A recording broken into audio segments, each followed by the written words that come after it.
Ce vendredi 10 mars 2023, Le Parisien a dévoilé le casting de la nouvelle saison des Traîtres, le jeu de la 6, inspiré du célèbre jeu du loup-garou.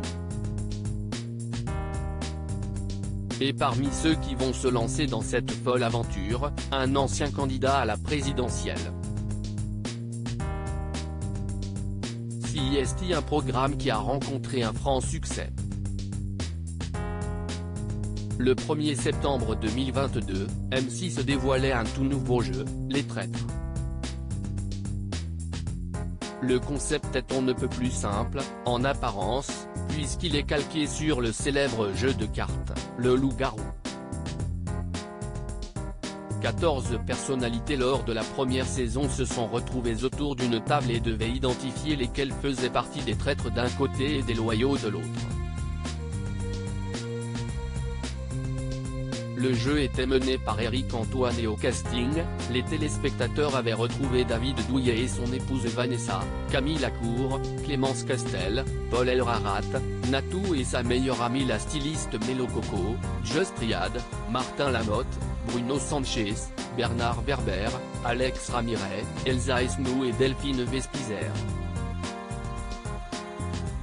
Les internautes avaient été séduits par ce nouveau concept et s'étaient rapidement pris au jeu.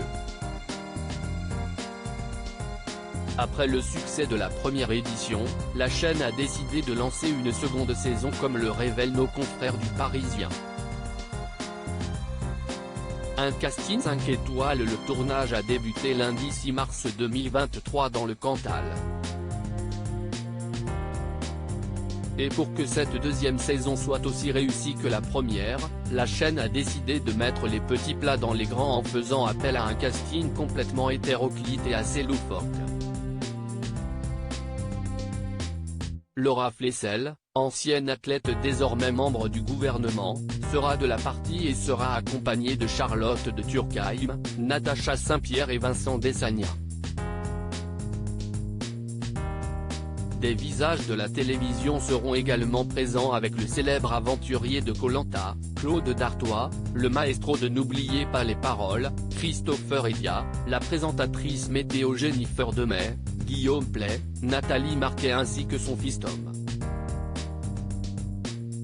Mais ce n'est pas tout, pour couronner le tout, un candidat à la présidentielle sera présent autour de la table, il s'agit de Jean Lassalle.